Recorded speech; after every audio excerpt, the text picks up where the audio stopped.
बजे से ही आप लोग तिकोनिया पहाड़ पर इकट्ठा होना शुरू किए हैं और मैं समझ रहा हूं इतनी ठंडक के मौसम में इतनी बड़ी संख्या में हमारी माताएं बहनें भी आई हैं।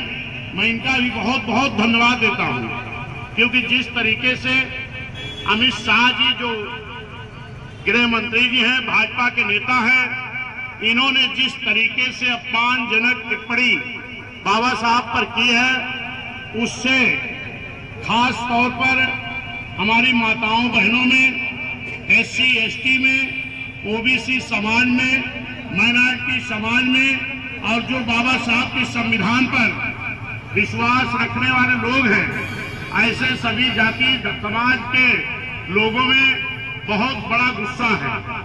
और इस इतना गुस्सा है, इस गुस्से को देखते हुए हमारी राष्ट्रीय अध्यक्ष बहुजन समाज पार्टी के नेता बहन कुमारी मायावती जी ने जैसे ही अमित शाह जी ने सदन में जो उन्होंने बोला है कि जिस लहजे में बोला है अंबेडकर अंबेडकर अंबेडकर अंबेडकर, इस लहजे को बाबा साहब के अनुयायी, बाबा साहब को मानने वाले लोग ये कतई बर्दाश्त नहीं कर सकते हैं।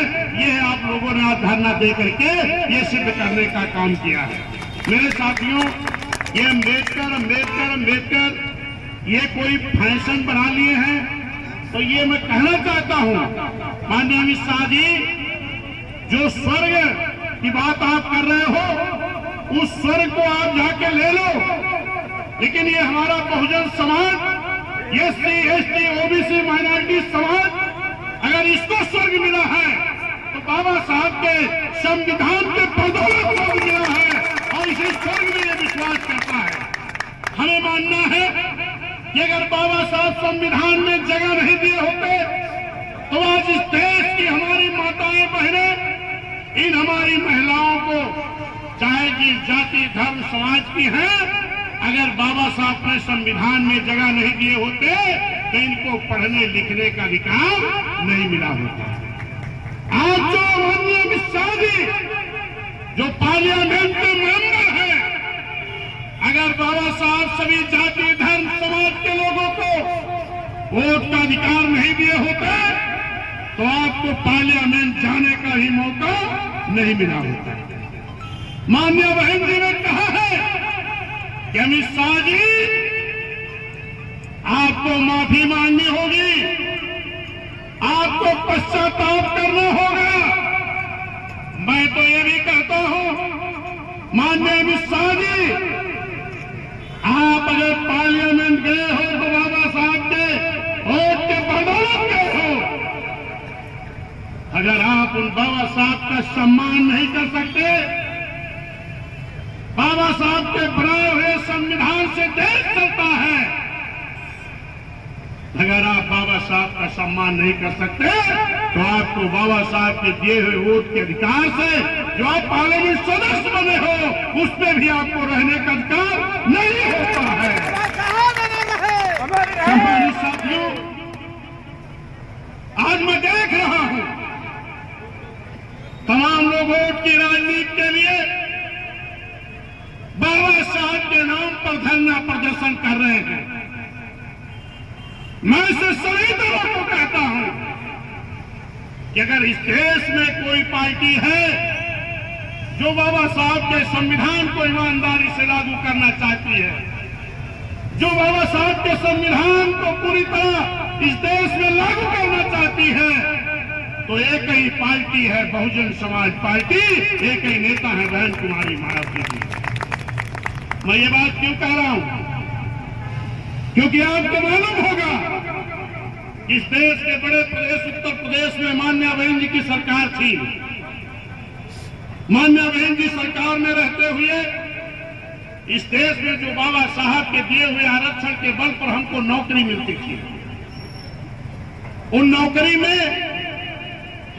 जगह तो निकलती थी, लेकिन जब नौकरी देने का मौका आता था तो लोग जो बाबा साहब के आरक्षण की दी हुई नौकरी को नहीं देना चाहते थे वो एक लेटर बनवा देते कि इस पद के उपयुक्त कैंडिडेट न मिलने के नाते भर्ती निरस्त की जाती है।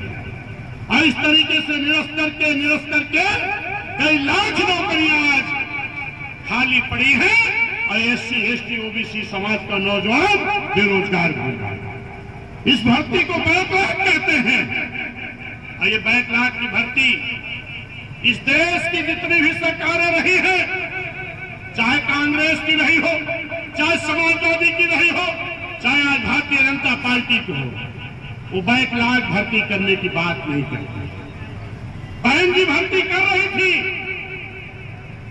लेकिन बहन जी की सरकार जब चली गई तो समाजवादियों की सरकार आई थी। बहन जी ये भर्ती संविधान के तहत कर रही थी बैकलॉग की भर्ती, और ये बैकलॉग की भर्ती बाबा साहब के दिए हुए अधिकार है। और इस भर्ती को रोक लगाने का अगर किसी ने काम किया तो समाजवादियों ने करना। बहन जी ने बाबा साहब के संविधान के बल पर SC, ST समाज के लोगों को ठेकेदारी में आरक्षण देने का काम किया था, लेकिन यही समाजवादी पार्टी जब सरकार में आई है तो SC, ST का आरक्षण हमारा छीनने का काम किया। ये बैनर खोल लो भैया, 2 लोग बैनर खोल लो, खोल के 2 लोग पकड़ो। इतना नहीं, प्रमोशन में आरक्षण बैंक ने दिया था। तमाम हमारे SC, ST समाज के लोग नौकरी कर रहे थे, बाबू को बड़े बाबू, तहसीलदार को SDM, दिवाई SP को SP, बाबा साहब के संविधान के बल पर बनने का मौका मिला था। ऐसे समाजवादी के लोगों ने तमाम अधिकारियों का डिमोशन करके उनको अपमानित करके फिर से बैक करने का काम किया था। आपको और मालूम होगा बहन जी की सरकार में, क्योंकि आज लोग वोट के लिए SC, ST, OBC समाज के वोट को हथियाने के लिए बाबा साहब का हमारे नाम लेकर के वो भी आज धरना करने जुटे हैं। लेकिन मैं आपको याद दिला दूं, बहुजन समाज पार्टी की सरकार थी, माननीय बहन जी ने अम्बेडकर पार्क लखनऊ गोमती नगर में बनाया था, और यही समाजवादी पार्टी सरकार ने क्या कहा कि अम्बेडकर का पार्क नहीं अय्यासी करता है। ऐसे समाजवादी के लोगों के खिलाफ यही हमारा बहुजन समाज लखनऊ में थू रैली का एक बहुत बड़ा आयोजन किया गया। याद है कि नहीं आप लोगों को? अगर याद है तो ऐसे लोगों के गुमराह करने पे हमें आपको नहीं आना चाहिए। यही कांग्रेस पार्टी के लोग बाबा साहब को संविधान सभा में जाने के लिए पार्लियामेंट का मेंबर बनना जरूरी था, और जब बाबा साहब पार्लियामेंट का चुनाव लड़ रहे थे, आज यही कांग्रेस के लोग बाबा साहब के PRO कल्लोडकर को बाबा साहब के खिलाफ लड़ा करके चुनाव हरा दिया।